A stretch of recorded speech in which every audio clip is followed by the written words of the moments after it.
Yate, mabuhay, aloha. Yate, mabuhay, and aloha. Everybody, welcome to Thursday's episode of Medicine Tribe Television, Real Medicine.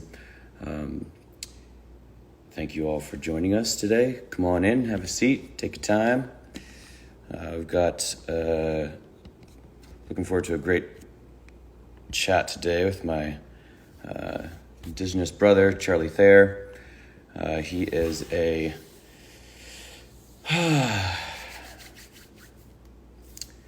he's an indigenous activist, Anishinaabe activist, organizer, teacher, brother, tio, and a dear friend.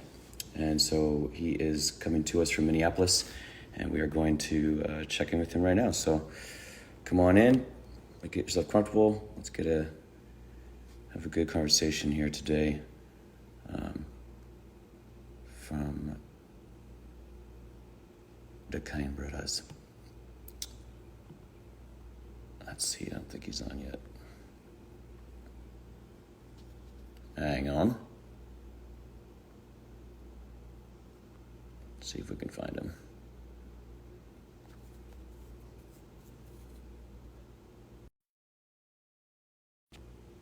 What do you mean, what's with my shirt? It's fucking dope. Let's see here. Well, looks like we're still waiting for him to get on. Come on in, everybody. Have a seat. Or turn up the volume. Turn up the volume. There he is. All right. Found him.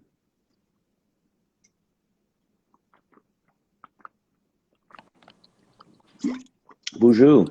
Aneen. You hear me? Can you hear me good? Everything good? Hear you.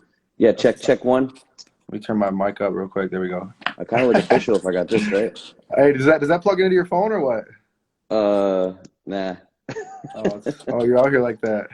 I got one of those though, but I got these iPhone 11s. They supposedly are water damage free, but that's not the case.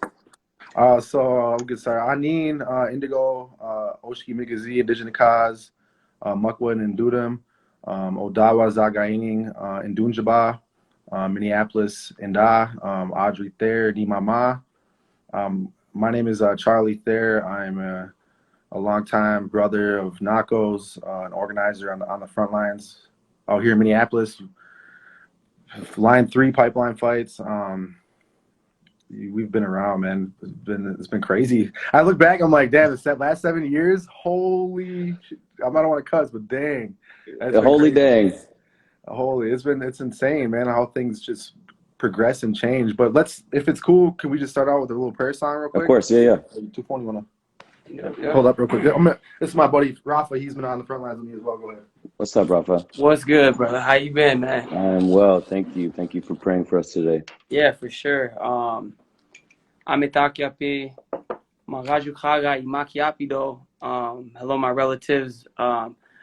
My Dakota name is Makes Rain. And I also go by 2 for 1. That's my stage name. I'm a Dakota Medewa Kantuan, Dakota and Boricua hip hop artist and protector from Minneapolis.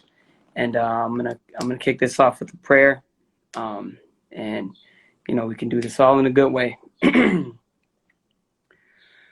We yara we yo we hara we ya we hara we oh hai we yelo we yara we ya we hara we oh hai we yelo we yelo she on la belle she on la belle she on la belle hey on we hara we on hai we yellow, we yara, we ya, we hara, we on high, we yellow, she on la bellon, she on la bellon. She on la bellon, hi, hon. Me talk, yeah, Watson. Talk y'all soon. Bamatum. Good looking, Rafa. Thank you. Yeah, of course. Yeah. So what's good though? Yo, how's that hair though? I was gonna say maybe this is long. It's like 7 years of growing. It's down to I think like the middle of the back now. Yee. It's getting there, but it's been I've been growing that out since Sandy Rock. But things been crazy, man. It's just been insane. This crazy time. We're in some crazy times.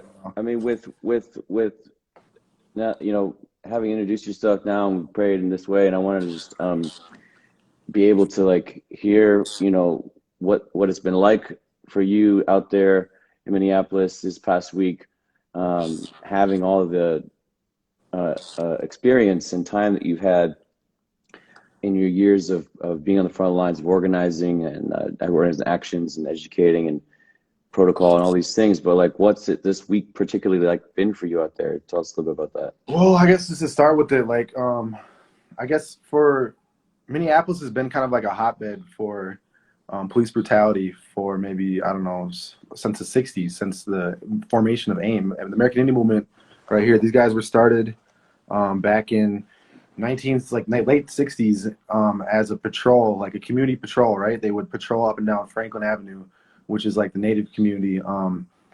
And just the cops would pick up natives as they were leaving the bars, and they would beat them up, kill them sometimes, and dump them by the river. And so AIM was started to like patrol and make sure that this wouldn't happen. This would stop happening. So I guess it's been going on here for a long time. Philando Castillo, Jamal Clark. There's been numerous murders here. Wayne Reyes, he's the Anishinaabe brother that was murdered by the same cop that killed George Floyd back in 2006. He was shot 23 times. And I think about it, I'm like, if they had taken proper, we can't say what ifs now, but if they had, back then had prosecuted Derek Chauvin for that back then, this, things could have been different, But I think like with Native people, it's just we don't get as much coverage on some of the issues with that when it comes to police brutality. A lot of the stuff is shoved under the rug, and why do you think that is? I think maybe we're forgotten people. Like they attempted to kill us off with genocide for one, and we don't. I think we're just they think that we don't exist. Some people, you go into some places and they still think that we live in teepees and stuff. They think they have this like zero knowledge about who we are as people, and we're not. And I think I don't know. I think that's kind of also I think there's a lot of overshadowing from other causes that kind of push our stuff behind until we're actually getting fucked up on the front lines like Sandy Rock, and it makes national news, and then then support will flood in. But and does it take us to get fucking shot up with tear gas and rubber bullets for our causes to be heard? It shouldn't have to, but so Minneapolis to cause a global outrage. Right. So Minneapolis has kind of been bubbling and boiling on this issue for a long time, and this past week, it was just a normal week for us. It's normal as hell. I've been doing a lot of community work in Little Earth with youth, kind of like a mentorship program. Native teen males, we have like a mentorship program here that we've been working on to kind of rebuild the community here and like be there for the community. And so I've been working on that. With the COVID stuff, it's been a little bit difficult. Things have changed, but everything's been tense here since that's happened. There's been we've been on lockdown, and everything has been kind of crazy in that sense. But was that Memorial Day? That was Memorial Day that occurred. That happened, and everything just kind of blew up out of nowhere. It was so quick, so fast. And the night of the protest, the first night we were there, we were asked to do security for an organization called Migizi Communications, which is a Native youth, like a training facility. Like it was started back in the AIM days in the 70s to combat the negative stereotypes against Native people, but it's turned into like this training. They train Native youth in media, and so they hire Native youth every summer. They had 50 hired for this summer, and so it's a really beautiful organization, and so like that was like right next to the precinct, literally kind of like across the parking lot from it, the third precinct where all the fires occurred and everything. And I immediately went out there solo. I went by myself. I didn't really know anyone that was besides two for one, but I was like, I'll be fine. I didn't think it was gonna be crazy or nothing. I went out there solo, and that was where the picture was taken that night. A good long-time friend of mine, she's a BLM organizer, Aja. She's like, hey, stop and take this picture. And at that time, they had barricades. A lot of organizers out there had barricades set up on the roads, and there, as the picture was getting taken, you could hear rubber bullets hitting behind me on the barricade, and there was fireworks going off, and like buildings were already getting burnt up. Target was getting looted, and it was just like there was a big housing complex that had went up in flames, or just started to go up in flames, and I was going live just to give people a firsthand view. Me and Natani Means went live together. We were just giving people a firsthand view of what was going on, because there was no media out there at that time covering it, and they were shooting up people, rubber bullets, tear gassing, concussion grenades left and right, and immediately it brought me back to Standing Rock. I'm like, all right. So I went in like this mode of like, what do I got to do? How are we gonna move? We gotta start organizing. Let's go. And so I hit up a few of my friends that are also organizers and artists and people who have been around the movement their entire lives. The American Indian movement for sure too is like their fathers. Some of their fathers were involved and stuff. So we had already just started. I hit them up and they came snap of a finger, and we kind of like created our own little circle and reached out to the elders in the community. And AIM Patrol was already kind of like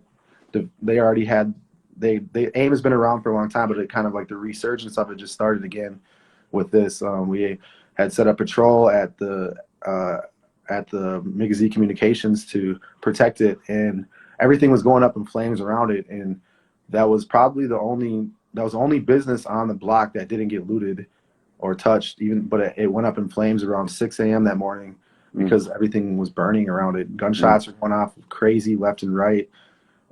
People were coming around just on some crazy stuff. Like it was just some chaos. I've never seen something like that. The library behind us was they went in there, and I'm like, hey, we yelled at them. We're like, hey, like, what are you guys doing? It's a library, leave it. They're like, man, fuck it, burn it to the ground. We're like, all right, well, there's a group of 30 of them. We're not gonna push up on them too much. We're here to defend specifically Migizi Communications. And so they went in there and tried to start a fire. I called some people immediately and got fire extinguishers, and we went and extinguished the fire, and we saved the library on Lake Street. So that's standing still, but everything around it, Migizi Communications, everything, precinct, all the restaurants are all burnt to the ground.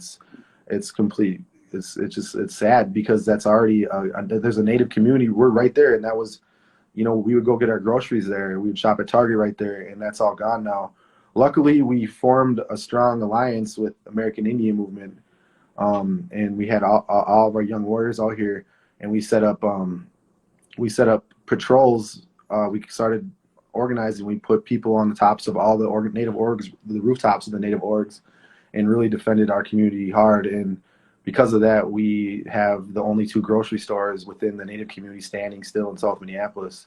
We have one of the only banks that's still standing, which is a Native-owned bank, Woodlands Bank, still standing, and all of our organizations up and down Franklin have not been touched. And that's because of community policing. That's because of our own people taking the initiative to prevent looters, prevent outsiders coming in and just going in on our community. And the cops weren't helpful in the situation. They weren't responding to anything. They were solely there to defend Third Precinct, and they failed at that, and that got burnt to the ground. And at every action that I seen out there, there was Natives leading it at the forefront of everything, and it was beautiful to see that. But it was also it hurt. It's like think about it. It's like how many years coming for this to happen? It's a long time coming. I understand that there has to be balance. Things got to burn to the ground sometimes. Buildings can be rebuilt. Lives can't be replaced when stuff like this happens. So it's, at first it was mostly corporate stuff that was going up in flames, and then all of a sudden, and then out of nowhere, there was a lot of outsiders that came in and they started burning everything. Mm. And it was just pure chaos for the past 5, 6 days. I guess one of the nights, the second night, there's a place called Division of Indian Work, and it's a big community organization that does a lot of work, has a food shelf, has community youth programming and all that. And that was like right in the heart of Lake Street, right down the road, maybe like 4 blocks from the third precinct, maybe. After the third precinct was burnt to the ground, they started pushing people down Lake Street. And that building was right in the heart of it. And that night we were called to go over there to protect it because it was getting chaotic over there. And we show up, and the smoke was so thick we couldn't even see maybe like 5 feet in front of us. And there was a bank on fire. U.S. Bank was on fire directly across the street, and the wind was blowing towards there's a women's shelter, Native women's shelter there as well, and the smoke was billowing towards the DIW and the women's shelter. And we show up, and there's just chaos. People have a big grinder out there. They're out there for like an hour and a half trying to get in the ATM, and they were armed with heavy arms. They had some big guns, and so we pulled up into the parking lot. And there's about 8 of us, and we also armed ourselves as well as we had to. And so we pulled up and we set up a perimeter, and we started holding the building down, and we probably fought off, I don't know, maybe like 9 or 10 groups of looters trying to get into that building.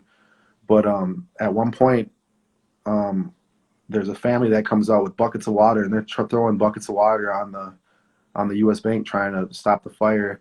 And it's like a mother and her kids, and it ended up, I ended up finding out who it was because we went down there to help them put it out to extinguish it. And it was Alondra Cano. She's a city council member of that ward, Latina woman who's been in the Native community and in that ward for a long time. And so we helped her extinguish it, and luckily we were able. Well, they got a big hose. Somehow they found a big fire hose, and they came pulling up with this big fire hose. And so we were able to connect it to the what do you call that, the fire extinguisher, fire hydrant thing. And so we started to put the fire out, right? Mm-hmm. And the police roll by. They had these big vans, and they tear gas us as there's kids, and we're spraying. As you're putting the fire out. Putting the fire out. And they seen what we're doing. Like, they tear gas us and shot rubber bullets and concussion grenades. Like cowards, they threw it out of the van as they're driving by. Kept driving. And then everyone kind of retreated back, and we retreated back to the parking lot of the building we were defending. And they drive by again real fast, and they lob a concussion grenade and shoot some non-lethal munitions at us in that parking lot. And luckily we have experience with that. We got it right away and just tossed it down the road. And then during that time, they were kind of pushing up. There was a line of them, riot police coming up the block, right? And then all of a sudden, someone down further past the building from us fires some live rounds at the police, and they start firing back. But they think because we're up in the parking lot area defending that building, they shoot a couple rounds at us, and you can hear them hitting the building behind us. And so everyone out of our whole crew, out of 8 of us, retreat back, and they go running back into this park. And for some reason in my head, I'm like, you know what, I'm gonna stay here and try to de-escalate this. And so I stayed there. I had a shield, and I was behind a pillar, and I said, hey, I put my hands up. I was like, they're coming down with maybe riot. They're going from building to building. I'm like, hey, stop. We're here to protect this building. This is our community. And they put their lasers on my chest, and I'm like, I'm not here. We're here to protect this building. Stop shooting at us. Stop throwing tear gas at us. Just stop. And they looked at me, and then they kept going. They kept moving. And I stayed there, and then our people came back, and we recongregated, and we just continued to hold that down all night there until about 8 in the morning, when the National Guard finally came through in fire trucks and everything to extinguish all it was probably maybe about 15 fires around us. Mm-hmm. But we saved that building. DIW didn't get touched. The women's shelter didn't get touched. And that's pretty much the only building on that block that is still standing. So it's just like, it's just, it's really difficult that we have to protect ourselves from looters and the police in situations like that, and I'm not here to rag on anyone for the decisions they make in times like that, looting and stuff. I'm not here to do that. I'm not going to judge anyone, because that's, there's balance, there's a time for everything. But, when there people are coming at us and putting us in life-threatening situations with the live rounds and stuff, with the confusion and the smoke, and they're not knowing, the cops not knowing what's going on, and them shooting shots off at us, it's difficult. We end up getting the shell casings from where the police fired at us and got all that stuff. And that was probably the longest and most scariest night of my life. Just seeing that, being in that situation. But it makes me a stronger person. I think it's it's part of my own healing to go through that and watch certain things like the precinct burn to the ground. That was, for me, that was healing, because I've had a really, really difficult experience growing up with police, and so I feel like that's good. But I also, ceremony and all of that needs to come immediately after this, when everything finally calms down here. We'll do that. But it's crazy. That was one of the that was just one of the nights, second night, yeah, of that. And then with de-escalation, I mean, what's your feeling at this time in the pulse of the city around de-escalation? Does it feel, because clearly, around the country and perhaps even the globe, that there seems to be a continuation of, quote unquote, peaceful protesting. Clearly, there's cities in this country that are literally on fire: Minneapolis, Philadelphia, DC. And does it feel today that there may be, is it going to continue in some format? What's your opinion on that? Or is it calming down, or where do you think it's going? My thing is, like, it's the rap sheet of the police goes back to the 60s. We don't see any changes, right? And we've witnessed the past week now successful community policing initiatives and efforts by the American Indian movement. The way we were able to organize and just watching our presence be in that community, the drug dealers and the prostitutes, the pimps, all that stuff, we haven't seen it. They're getting upset with us for being there on these buildings and being in the community like that. So I think that there does need to be divestment and defunding of police, and specifically in Minneapolis. And I think that it's important that we take some of that money and we put it into community efforts and hire our own people from the community to work towards policing our community. And also the Minneapolis Police Department is losing contracts left and right.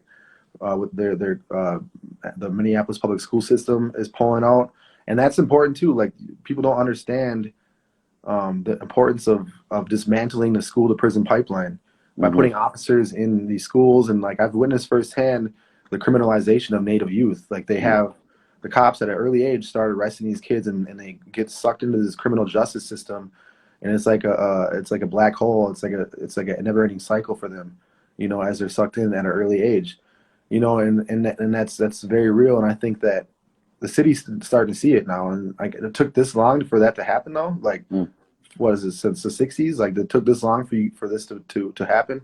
And the Minneapolis Public Schools, the University of Minnesota, all are cutting their contracts. The Minneapolis Park System are cutting contracts with the MPD. But that's an opportunity, right? Now it's up to us as a community, if to step in and take initiative to, I guess, to police ourselves, to set up community watch. And I seen witness firsthand, and it's been successful with AIM, but I witnessed firsthand how that's been working, and it would do so much, and it'd be beneficial for our community if we did that. Absolutely. And I think to the past of just spending time with you and some of the things that we've worked on, wherein dismantling a system takes generations. Dismantling systems clearly takes a lot of people taking on personal responsibility to educating themselves as to how tied in everything really is, whether it's Yeah. systematic racism, whether it's environmental racism, whether it's racism in our schooling systems, and as you're saying, the black hole that black and brown kids get put into, where we get it pushed out the other side, and then get caught up in this cyclical, oppressive experience for generations. And so when we talked about defunding from these major corporate banks, or we're talking about defunding police, it's not as radical as it sounds when you consider budgets, city budgets, and how these budgets, for instance, last night we were downtown in Portland, and we all looked on our phones as we were directed to look up our actual city budget. Something that I think everybody who's listening right now should go do. That's public records. You can look at what your city budget is now. Portland City's budget, mind you, Blue Lives Matter started in Portland. Portland City budget in a time of COVID for the police has gone up exponentially. And we have a week from yesterday, our commissioner meeting wherein they're going to try and get a $1 billion budget pushed for new policing equipment, the kinds of organizing that they do, including putting in a $1 million prison down by the Lloyd Center. These kinds of things are open to the public. You can look these things up. These are, I think, really important things for people to understand, is that when we're talking about defunding the police, we're not talking about taking their budget away from them entirely, from like a current budget to a zero budget. Rather, as you're saying, prioritizing our communities in a better way, specifically with funding and contracts, and then and prioritizing the health of the people. Now, I love what you're saying about guardianship regarding like AIM, and how AIM specifically was and still is in an effort to protect and guard the neighborhoods and guard the peoples in those communities. And I think in my perspective, and I wondered about this as well with you, I think in that whole process perhaps of defunding the police is not necessarily we're saying take their jobs away. Obviously, like there could be a way that we redesign the entire thing, which I think is going to be important, where those guardians of the neighborhoods become they don't have weapons, they don't have guns, at least, and that there's this whole, of course, as you've seen at Standing Rock, and the militarization of the police, where even after 9/11, of course, which I think is actually the root of this in some ways, and on one level of it, wherein after 9/11, military grade things became easily available to small town police, to anybody to any police station in the country. Right. So I wonder if the model of the American Indian movement, of the Black Panther movement, of these groups, built and started from an oppressive state, could be used to redefine and redo the entire system of policing, and do away with the system of policing and rebuild it into something that stands for more of a guardianship of a community. Does that seem like it could be something that you'd agree with? Absolutely. And right, I think that it's going to take us, like the younger generation, like my age, to take initiative with that. We have these younger boys that I witnessed in the front lines, that they felt like they had a place the past few week, like they had that they were there for a reason. And we haven't seen that in a long time, because it's just when you're in the inner city and in the hood and stuff, it's just there's not a lot of hope. You see, it's very difficult to get sucked into the surroundings that take place with what's going on around you. And so but I've seen these young boys out there fighting and standing and protecting, and it's like a resurgence kind of feeling, and it's like something like it's beautiful to see that. And But I think it's up to us, the younger generation, like my generation, to, I guess, take initiative to help push that. And I do see something like that coming about. I guess, even with education, we could start working through education policy and policy work to push to try to change things within the school system, and just work on community organizing initiatives to really push this along, I guess, to bring that back. Yeah, and taking a big step back for a second and looking at this big picture of this particular year and this particular moment. Mm-hmm. um it's on one hand, it's fascinating that this particular year, this particular time, as we see whatever your thoughts might be on COVID, etc., agendas, multiple agendas, holding multiple truths, the difficulty to discover what that truth can look like, looking at an entire world that has shut down, and then and then just as the difficult discussion, the argument around opening things up and what that's supposed to look like, etc., we have this moment of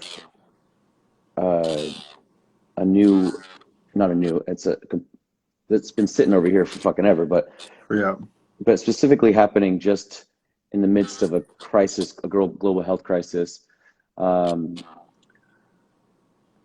the fuck is next? And I want to know what your thoughts are as we approach an election, as we are seeing, a president who has consistently and is insistent on not allowing people to vote in the mail. He will likely call a fraudulent election if it starts to look bad for himself. At that point, and I'm just pushing it out here. At that point, him calling on his white supremacist homies, it's like in one breath, this is absolutely just another moment in the worse before better scenario. Mm-hmm. And I wonder, in that big picture of your mind, Charlie Thayer, what does the rest of 2020 hold for us, and where do you think this is all going? I mean, honestly, like, for me personally, like, I just want to go back to the res and just hold it down there. That's in my heart. That's what I want to do. But I have such a strong connection right now to this community here, and a strong dedication to this community here that, I feel like I need to be here for them as long as I can be. But in reality, I just want to go back and grow food and just go back to the roots of it. We are so addicted to this idea of capitalism, that we have to work a 9 to 5, that we have to rely on the government for handouts. We have to do this. We have to do all that. No, we fucking don't. We don't. Like, if we break free, if we were born into addiction, just like myself, I was born thinking that I need a paycheck every 2 weeks, and I need to work 9 to 5 and support this structure in society. I need to buy Christmas presents and do all this, and everything continues. Like, I was born into that mentality of it. I was born addicted to fossil fuels. But like, it's as I've become older and I'm starting to learn, break free of that, and it's like this process of what do we got to do to break free of that, and right now, I think a lot of people are seeing that they don't need to, that they can break free. There is this possibility of that. For me, as an Anishinaabe man, at Bear Clan, like, my roles and responsibilities are to be a protector of my people in the land. But I also just want to go home, grow food, and just be away from everything and go back to the roots and not have to rely on, gas to get to work, or anything like that. But it's a process. And I think Standing Rock taught a lot of us that, like, how to go back to the roots, how to live off the grid, how to go back and break free from this. And I think that scared the government, them seeing us being able to move like that. They put fear in them.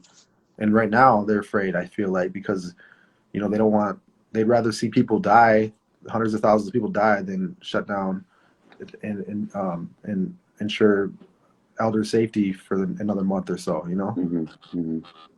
Yeah, I mean, it's the, I was watching a video this morning on the manipulation of slaves, where they had, you had a slave owner, and then you had the slaves, and the slaves, were told, once they started to like rise up in a certain way, or they would be disobedient, or they'd start to complain, they'd bring in this other guy who was really good with his words, and he would stand there, and for about a week, every day, he'd explain to them this new protocol. He'd say, listen, you guys are actually free people, uh, and now you're all going to be a part of this collective here of free people run by this slave master here, because he's the one that knows how to do it. Does anybody else here know how to run a cotton plantation? They'd be like, no. All right, cool. Well, you guys can go back to your work now. You're free people. You have a voice. We'll take 2 questions every day. Essentially like slowly implementing this idea that they had a choice, right? But they obviously didn't, because if they left the plantation, they would be, scooped up by some other plantation owner. And of course, they didn't have the skills per se to survive out there in that foreign land. So once they started to realize that they didn't like this master, this other guy, this spokesperson, brought in his cousin and said, all right, well, now we're going to take votes. You guys can vote on who's going to be in charge. You can either pick this fool or this fool. And so they thought, well, great, now it makes us feel like we have more power here in this power structure. So, for a year or whatever the story was, unfolding, they would go back and forth between who was going to be in charge, etc. Now, of course, nothing systematically really changed. They still were oppressed. They still didn't really have a voice. They were just given this idea that they had a voice. They were given an opportunity to vote. They were given an opportunity to speak up. And as I listened to that, and I thought about, how that, of course, has developed from obviously before those white settlers and the slaves were a thing, the original onslaught of and genocide of First Nations peoples. You look into that system that was brought, it hasn't changed a lot. It has adapted and grown into a much bigger system that is what we currently are existing living in, which of course is a lie. And of course, as I believe firmly that this 2020 experience we're having, as we're looking at the hindsight of 2020 and considering where we've been and these systems of oppression, these systems of racism that do not serve us. And as we look to the future, this in-between moment, not just this year, this is going to be continuing, obviously, until the whole thing fucking burns to the ground, is the opportunity to really look at where we want to go. And in those in-between spaces, yes, there is going to be mass rioting. Yes, there's going to be shit that goes and burns to the ground. Yes, there's going to be a complete unrest. However, I have to kind of think about this in the sense that I go, all these previous movements that came before us, all the previous marches, all the previous protests, all the previous shootings, all the previous, injustices that haven't found justice yet. I have to hold hope here and believe that this will not just be yet another moment that gets brushed aside, and we get a false apology, we get a bent knee, we get better press, whatever the fuck ends up coming from the next few months, etc. But this is going to be a time that our future ancestors will never forget, and right. We need to continue. We need to make sure that they absolutely don't forget it by completely dismantling this and bringing in a new solution, or perhaps promoting, educating, and looking at the systems that have already been offered that can shift, so that when we do leave this one system, that there is a new one in place that is better, that services us, that we are in charge for, absolutely in charge of, this is a huge task, and it takes everybody to be on deck. Right. Well, yep. But I advocate. I want you to be out on the land and growing food and shit. Yeah, that's ultimately my goal. I just rather be my res with my community, and this is right now. Unfortunately, we have a huge Native community here, like Minneapolis, due to the Relocation Act era of, where the government wanted to assimilate Native people into this this culture, American culture. They created all these opportunities in urban areas for Native people opportunities. They said, they moved a lot of Native people into urban areas, and so now you see like LA and the Indian Alley, Chicago, like a lot of these urban areas with big Native populations. And here in Minneapolis, it's we have the only Native preference low income housing, like I guess like community in the nation. Like you can't do like race preference of house and low income housing like that, but it's unique. It's we have like a miniature reservation right within the city, and so Right. But yeah.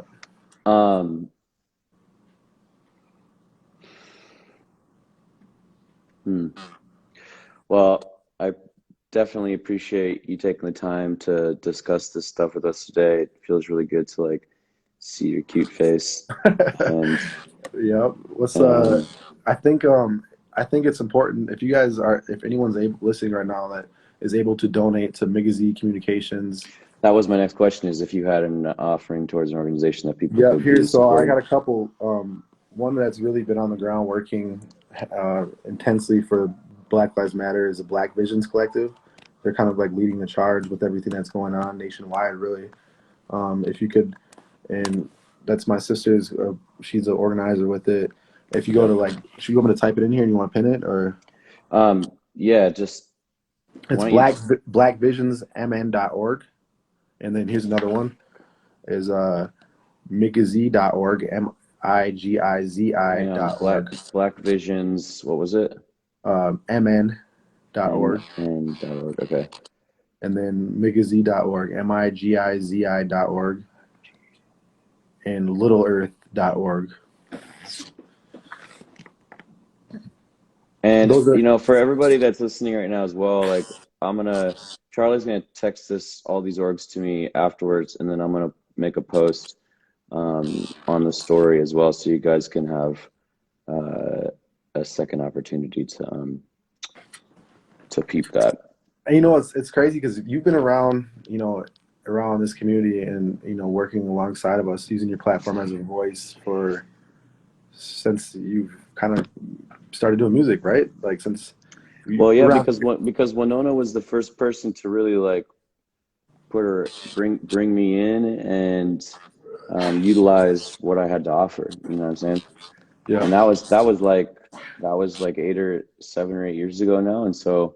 I remember that night you came. We stayed in the wigwam on Madon Island, and you had like you were. Was I driving the white van with the no windows and shit? You had a van full of people, and that was the first time I met you. We stayed in the wigwam and kicked it all night and talked. That was the first time we really kicked it and talked about stuff. But I just think it's hilarious because like coming from where I came from like a white neighborhood in the suburbs of Portland, Oregon. In my little ass van, I drove around and I ended up there, coming from Hawaii, whatever, all that kind of stuff. And then, getting connected and getting involved and then becoming family,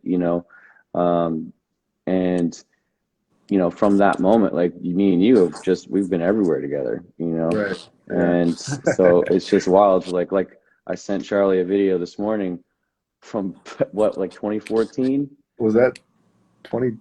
Yeah, I think so. Yeah, something like that, from Electric Forest.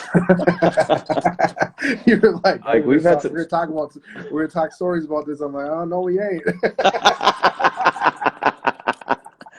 Like we've seen some stuff for sure. Crazy, but no, I'm really proud of you, bro, and 241, I love you, bro. Thank you guys. Bomatum, Peace, peace. Bomatum, relative. Yeah, you guys stay safe out there. Keep us updated. I'm gonna share those organizations again for everybody to check out and get inactivated. What's But up though? You ain't gonna hit us with that song or what? excuse me? You gonna hit us with that song? Oh, you want a song? Let's get in the game. Oh yeah, you like that one? No, You're like, oh fuck. Charlie, I'll play you a song. Come on now. Let's get it. Let's get it. Yeah. You Hey, like but that one, huh? on some real like Nahko, like it's a healing to hear the music right now, especially right now after going through all this crazy stuff and you know seeing everything that we saw. People died. A lot of people died the last. Shit, we almost died. We almost died. We've seen people, you know, dying, getting shot in front of businesses and stuff, and just but to hear the music though, that helps, man. So yeah, I appreciate that. I'm glad that I have that to offer. You know what I mean?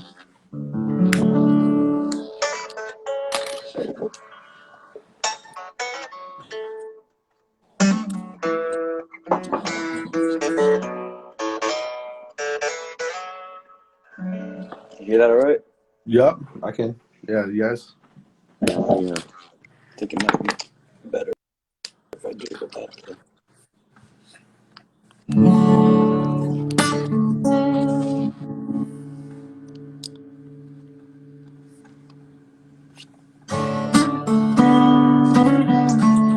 This is my favorite song on the album too because it's just, you already know, it's just like that. Yeah. Way.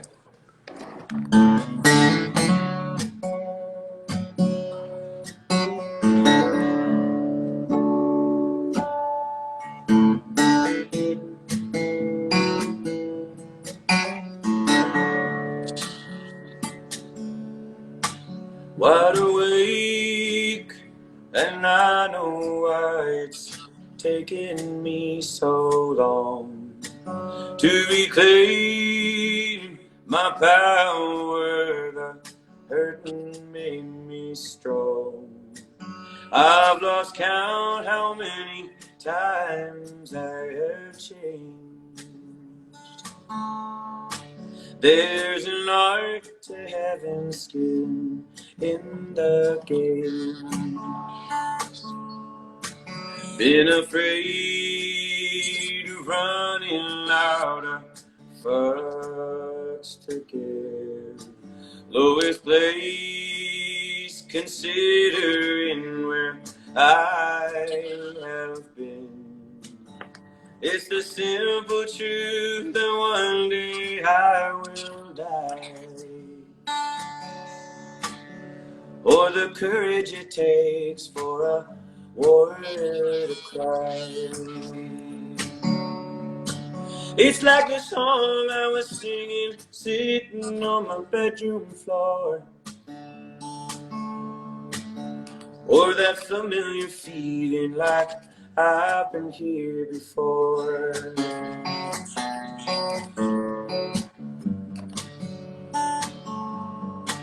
Well, you can certainly shake me, but no can break me, nah. Yeah, you can certainly shake me, but no can break me, nah. Do do do do do do do do do do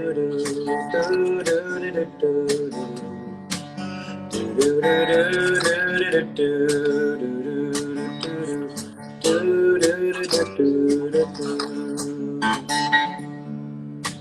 What I want will really meet at what I need.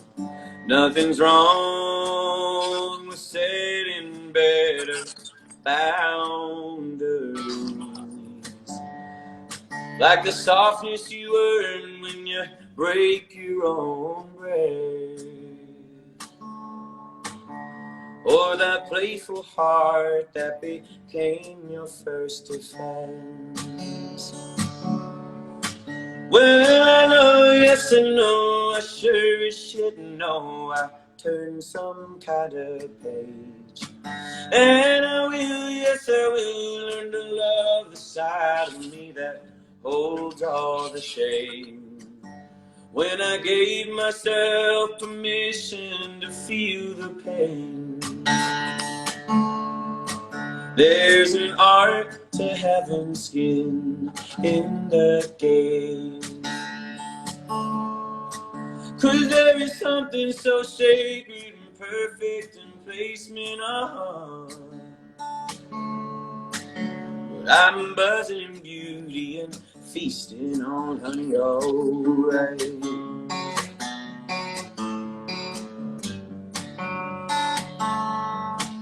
Well, you can certainly shake me, but no can break me, nah. Yeah, you can certainly shake me, but no can break me, nah. La, la, la. Na na na na na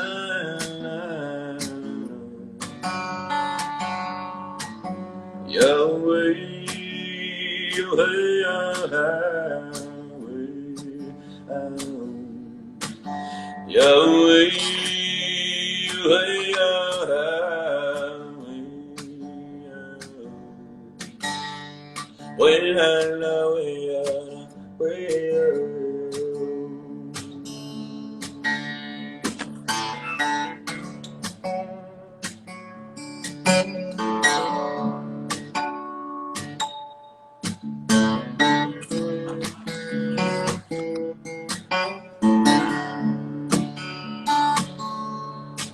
yeah, you can certainly shake me, but no can break me, nah.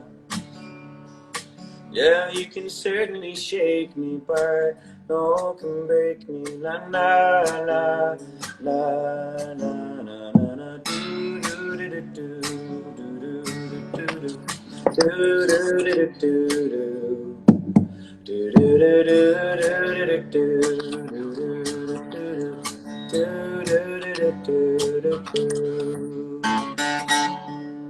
Good looking. I appreciate it, man. We all do for real. Well, I love you, brothers. Yeah, love you too. I'll keep in touch, man. I hope that we can be hitting hitting some shows up here soon, man. we're all ready to go to Cali Roots and everything, bro. Yeah, that's not happening though. Well, But we'll gather again soon. All right, bet. I'll keep in touch, man. All right, maybe which one tune, you guys. Talk to you soon. Yeah, peace. Peace. Woo!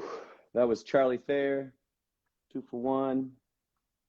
Our other relatives in Minneapolis holding it down for the Native community, for the Black and Brown folks, for the homies, for the families, for the relatives. Appreciate them coming through and sharing their thoughts, words, medicines. And again, you know, this is a inflection point. And I encourage everybody to consider where they stand, because this is a huge moment. You know, in my lifetime, having witnessed 9/11, or at least being alive during 9/11, I wasn't there, but having had that happen in my lifetime, and then I believe my first big protest was during Occupy, and having seen that, and then all the smaller actions in between, leading up to Standing Rock, and then, you know, Mauna Kea, and, you know, all the things that I've seen in my life, all the things that I have fought for, all the things that I have stood for. It's very clear to me that the earth is sacred, and that we are here to protect it. We're here to be living with it in harmony. We are meant to be living a regenerative lifestyle for this planet. And it's also very clear to me that the system of governance and the system of oppression is one and the same. And that has been instilled on Turtle Island. It's been instilled. I mean, honestly, it's been instilled all around the world. Global dominance is the key for them. Global dominance, a one world language, banking, monetary system, religion, and so when I talk about the New World, I'm not talking about the New World Order, in as much as when we do this, we're not talking about the Illuminati, we're talking about the Mauna. So in our bright future, it is appalling, of course, to see such blatant misuse of power against unarmed, practicing their rights,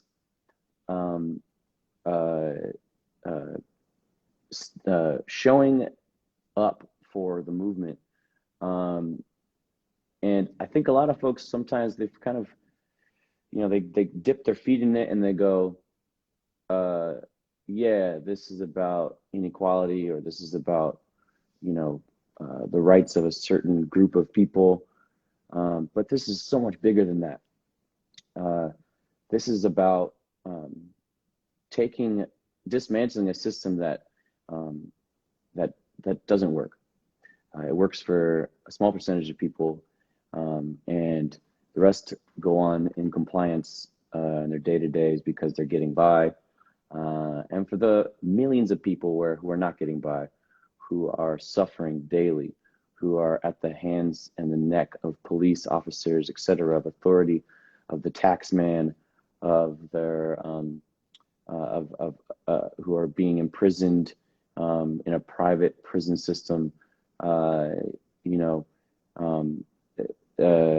This is about a very complex and long struggle towards a new way, and a way that does not jeopardize and continue to marginalize the disenfranchised, the frontline communities.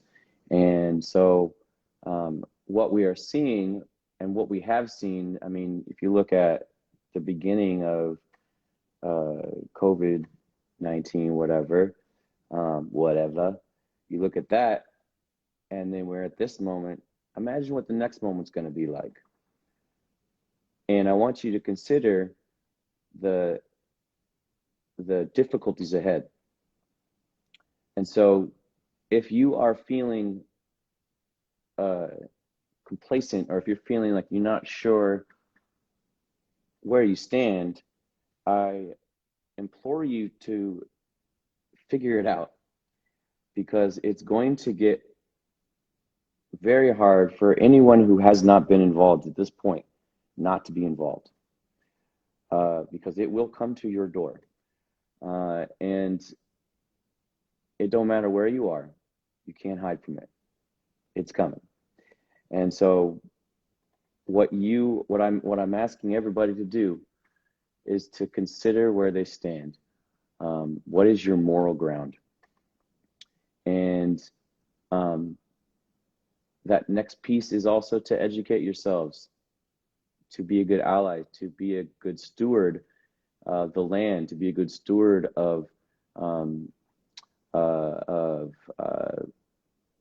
these new ways that we can look towards. But before we even get there, we have to take and dismantle the other ones. And so one of the things I did talk about today with Charlie was just encouraging you all to go and check out your city budget planning. And on your city website, you can actually look at the PDF file of your city's 2020 budget and look for it. Look and see how much they're spending on policing and law enforcement, as opposed to health services, for instance. And begin to like dig through it and go like, and I feel like you very likely will find the massive imbalance there, and maybe perhaps you'll begin to sort of peel back the blinders and witness where government, local and federal, have put their importance, where they have decided to put their focus on. Police officers, people who are protecting our communities, should absolutely not be rolling around in tanks, should not have AR-15s, should not have high-powered anything. They should not have sonic weapons. They should not be testing them on us. This is not the kind of world I think any of us want to live in. And so, there's also this space where you have to be very aware of how many multiple groups are out there with other agendas. That includes Proud Boys. That includes, these white supremacist groups who have all these code names. This includes our own government, FBI, CIA, NSA. These groups that all feed off of our right to protest, our right of free speech, our right of taking the streets. We pay these fucking people to do what they do. That's horrible. So when I consider the health and well-being of our selves, having said all that, I just want to also add that your health and well-being is first and foremost. And yes, and the fucking boogaloos, right? Yeah. Now here's the irony, and I don't know if this is true or not, because I don't know if everything I read, of course, is true. But somebody sent me an article of the boogaloos today, and I'll post it because I don't know. I would love to know if this person is truly a part of this organization. But they were wearing a medicine hat, and I thought, well, that's a little ironic, isn't it? Okay. Anyway, as I was saying about health and well-being, in this specific moment, it is imperative that you take care of yourself. You need to rest, you need to hydrate, you need to eat food, you need to eat good food. You need to take moments away from all of this that's going on. But then rest, recuperate, rejuvenate, and get the fuck out there. Get back to work. We all have a responsibility to our Black relatives. We have a responsibility to our communities as a whole, to be involved, to be immersed, to be educating ourselves, to be having the hard conversations, to be creating dialogue, and also to stand for a second and consider that perhaps even some of your opinions and some of your presence could have a more openness to it.